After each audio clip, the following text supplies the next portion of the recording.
کے پاس ایک شخص آیا, اس نے کہا, وہ پٹھان تھے, ہمارے حضرت سے بیعت ہوئے, انہوں نے کہا کہ مجھے اپنی بیوی پہ چھوٹی چھوٹی باتوں پہ غصہ آتا ہے تو میں اس کو مارتا ہوں, بعد میں مجھے ندامت ہوتی ہے کہ یہ کیا ہو رہا ہے. بولو بھائی, غلط ہو رہا ہے. لیکن اللہ کا خوف تھا نا, تو ان کو احساس ہو گیا کہ میں جو بیوی کو بلا وجہ مارتا ہوں, بلا وجہ کیا مارنا تو بہت سخت حالت میں اللہ نے اجازت دی ہے, بہت ہی کوئی معاملہ خراب ہو جائے تو ہاتھ اٹھانے کی اجازت دی ہے.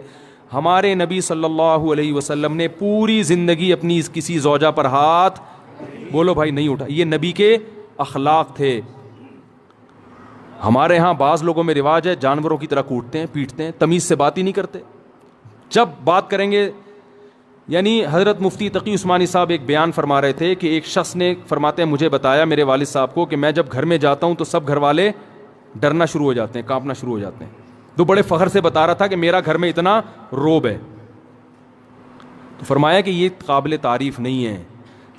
ہم نبی کو اگر فالو کرنا ہے, نبی کی اتباع کرنی ہے, تو صحیح حدیث ہے, حضرت عائشہ رضی اللہ تعالی عنہا فرماتی ہیں کہ آپ صلی اللہ علیہ وسلم جب گھر میں داخل ہوتے تھے تو مسکراتے ہوئے چہرے کے ساتھ داخل ہوتے تھے.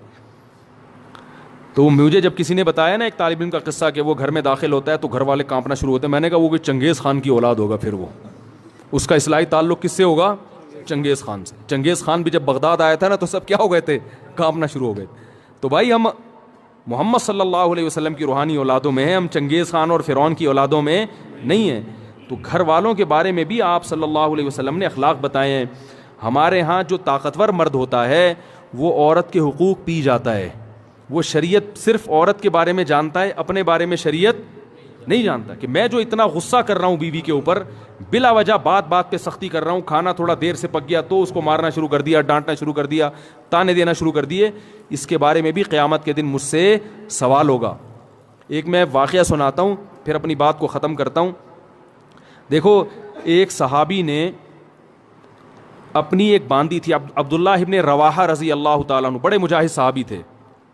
عبداللہ ابن رواحہ بڑے مجاہد صحابی تھے. ان کی ایک باندی تھی, وہ باندی بکریاں چرایا کرتی تھی, ریوڑ لے کے جایا کرتی تھی.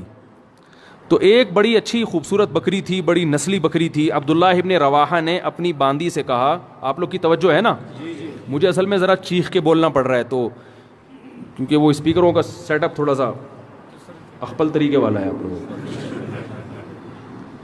تو اتنا چیخ کے جو ہے نا آدمی پھر سنائی تو صحیح دے رہا ہے, لیکن وہ اس لیے دے رہا ہے نا کہ میں بہت چیخ رہا ہوں. بیان ہو رہا ہے چیخنے کے خلاف اور چیخنا مجھے خود پڑ رہا ہے. وہ ایک مولوی صاحب تقریر کر رہے تھے, میں ان کی تقریر سننے گیا, وہ بہت چیخ کے بول رہے تھے, حضرت علی نے فرمایا. وہ اتنی زور زور سے بول رہے تھے, میرے کان میں تکلیف شروع ہو گئی. میں نے کہا کہ حضرت علی نے کیا اتنی زور سے فرمایا تھا؟ ہے بھائی, بھائی جیسے حضرت علی نے آرام سے فرمایا تھا تو امام صاحب آپ بھی آرام سے ہی فرما دیں. تو آرام سے ہی بات کرنی چاہیے نا, چیخنا چلانا یہ شریعت میں پسندیدہ کام نہیں ہے. لیکن لاؤڈ اسپیکر ہی, وہ آپ لوگوں کو شاید اتنا اندازہ نہ ہو سسٹم کا, تو اس لیے مجھے چیخنا پڑ رہا ہے بہت زیادہ. تو میں واقعہ سنا رہا تھا کہ بھائی دیکھو, ہمیں اپنے اخلاق بھی عورتوں کے ساتھ, جو گھروں میں خواتین ہیں نا, اس میں چنگیز خان بننے کی اجازت. میں آپ کو ایک بات بتاؤں, اگر ناراض نہ ہو, کراچی اور پنجاب میں مردوں کی شکایتیں آتی ہیں کہ بیویاں ظلم کرتی ہیں, اور بلوچستان اور کوئٹہ اور کے پی کے سے خواتین کی شکایتیں آتی ہیں کہ مرد ظلم کرتے ہیں. ہو سکتا ہے یہ غلط ہو, رپورٹ غلط ہو, لیکن کچھ تو حقیقت ہوگی نا اس میں, کیونکہ یہاں مردوں کی حکومت ہے اور اللہ کا بڑا فضل ہے, اس پہ اللہ کا شکر ادا کرنا چاہیے.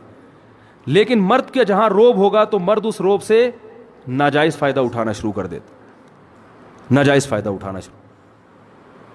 تو حضرت حکیم الامہ مولانا شرف علی تھانوی رحمہ اللہ تعالی نے لکھا ہے کہ مسلمان عورت کی یہ سب سے بڑی خوبی ہے کہ وہ جب اس کی شادی ہوتی ہے تو اپنے مرد کے علاوہ اس کی توجہ کسی اور کی طرف نہیں ہوتی. فرمائیے اتنی بڑی خوبی ہے کہ اس خوبی کے ہوتے ہوئے بیوی کی ہر خامی کو برداشت کر لو کہ یہ تمہاری ہے.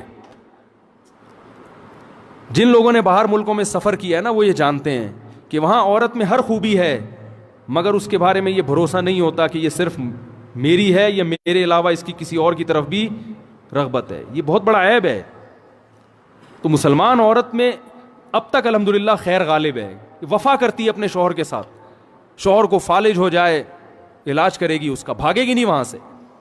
باقی آپ ذرا جائیں نا دنیا میں سفر کریں تو میاں جب تک کما رہا ہے, صحت اچھی ہے تو میاں ہے, ذرا سا مسئلہ خراب ہوا عدالت سے طلاق لی اور کسی اور سے شادی کر لی. ہمارے ہاں خاندانوں میں جب نکاح ہوتا ہے تو زندگی بھر کے لیے ہوتا ہے, جب تک کوئی بہت سخت مشکل نہ ہو طلاق کی طرف نہیں جاتے. تو یہ بہت بڑی خوبی ہے. تو کے پی کے سے اور بلوچستان سے جو شکایتیں آتی ہیں اس میں مردوں کی سختی کی شکایتیں آتی ہیں کہ مرد عورتوں پہ بولو بھائی ہاتھ اٹھاتے ہیں, چھوٹی چھوٹی باتوں پہ مارتے ہیں, تانے دیتے ہیں. آپ لوگ کے علاوہ کی بات کر رہا ہوں, آپ لوگ ناراض نہ ہوں. آپ لوگ کے علاوہ جتنے مرد ہیں جو میرا بیان نہیں سن رہے ان کی بات کر رہا ہوں کہ وہ بیویوں کو مارتے پیٹتے بھی ہیں, بلا وجہ چھوٹی چھوٹی باتوں پہ ڈانٹتے بھی ہیں. اور معذرت کے ساتھ اس میں دیندار اور بے دین سب برابر ہیں. وہ سمجھتے ہیں ہماری غیرت, ہم نے بیوی کو جو ہے نا ایسا دبا کے رکھا ہوا ہے, صحیح ہے نا, جب چاہے تھپڑ مار دیں کچھ نہیں کر سکتی. تو یہ غیرت نہیں ہے, یہ بد اخلاقی ہے. سب سے زیادہ روب محمد صلی اللہ علیہ وسلم کا تھا گھر میں, اور سب سے بڑا حق کس کا تھا؟ محمد صلی اللہ علیہ وسلم کا. لیکن پوری زندگی آپ نے کسی زوجہ پہ ہاتھ نہیں اٹھایا. آپ کہیں گے کہ بھئی ان کی بیویاں اتنی فرما بردار تھیں, جو کہو کر دیتی ہوں گی. ایسا نہیں تھا, فرما بردار تو تھیں, لیکن میاں بیوی میں جو اونچ نیچ ہوتی ہے وہ ہمارے نبی کے گھر میں بھی ہوتی تھی.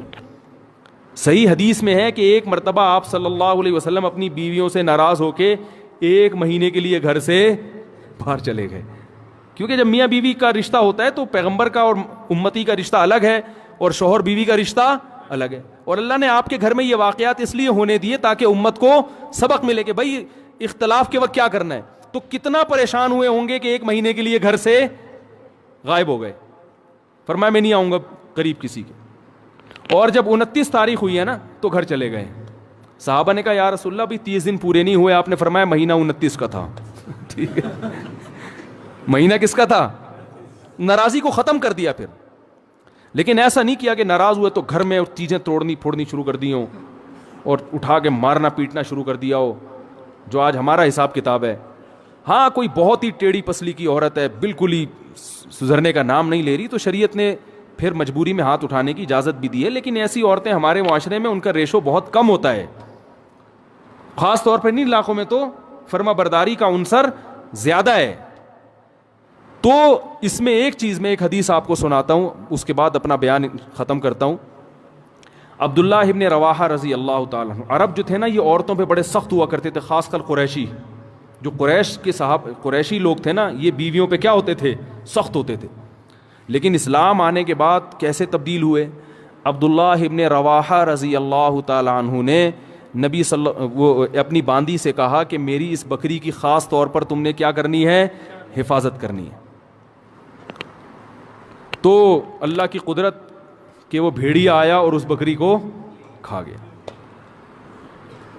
عبداللہ ابن رواحہ کا غصہ آیا اور انہوں نے 1 تھپڑ لگا دیا باندی کے, صرف 1 تھپڑ مارا ہے, بیوی کے نہیں بلکہ